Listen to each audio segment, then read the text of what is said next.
les chercheurs derrière l'écran. Avec Guillaume, qui coécrit et réalise avec moi les vidéos des médias presque parfaits, on participe au colloque YouTubeurs-Youtubeuses qui a lieu à Tours les 9 et 10 novembre prochains. Et dans ce cadre, on nous a demandé de produire une petite vidéo qui expliquerait un petit peu notre communication. Alors, c'est parti!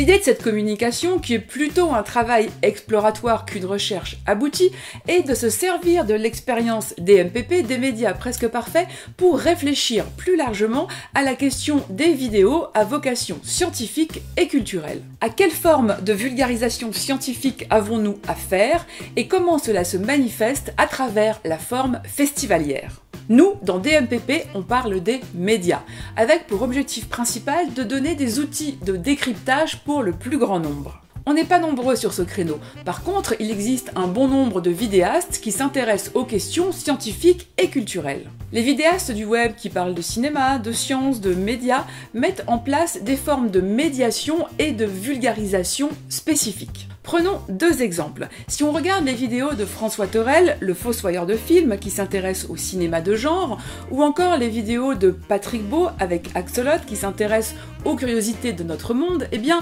on constate qu'il s'agit ici de deux formes de vulgarisation bien différentes et qu'ils ne se positionnent pas de la même manière. Là où François Thorel devient parfois un personnage, le fossoyeur, et qu'il fait passer le savoir par la forme fictionnelle, Patrick Beau, quant à lui, se positionne plutôt comme un conteur et il fait passer ses récits sur d'autres supports que les vidéos du web, comme les livres ou les BD. Ce qui est intéressant, c'est que ces formes de vulgarisation scientifique offrent des perspectives nouvelles. Une reformulation du discours scientifique et culturel pouvant aller jusqu'à l'humour, les citations de la pop culture, voire la forme fictionnelle. Nouveauté également dans le fait que le vidéaste peut se permettre des durées variables et donc ne pas dépendre d'un format imposé. Par ailleurs, le statut professionnel de l'énonciateur est peu important. Il se présente rarement sous l'étiquette de vulgarisateur, préférant souvent l'appellation de vidéaste ou de youtubeur.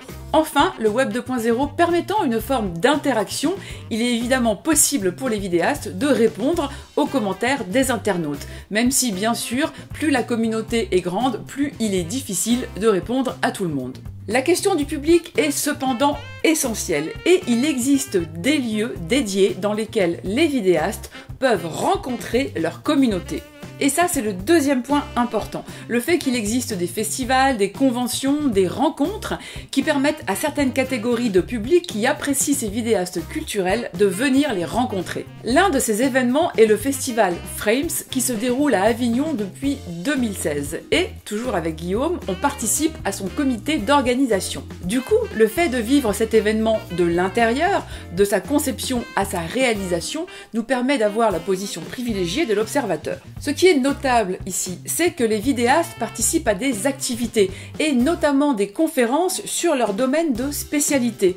Et là, on constate que les vidéos du web permettent d'acquérir une forme de légitimité qui dépasse largement le périmètre d'Internet. Les festivals deviennent des lieux de rencontre, d'où émergent des discussions culturelles et scientifiques, mais où se pose également plus largement la question de la création vidéo. De nombreuses perspectives de travail s'ouvrent. Elles auront pour but d'articuler sociologie participative et sémiologie.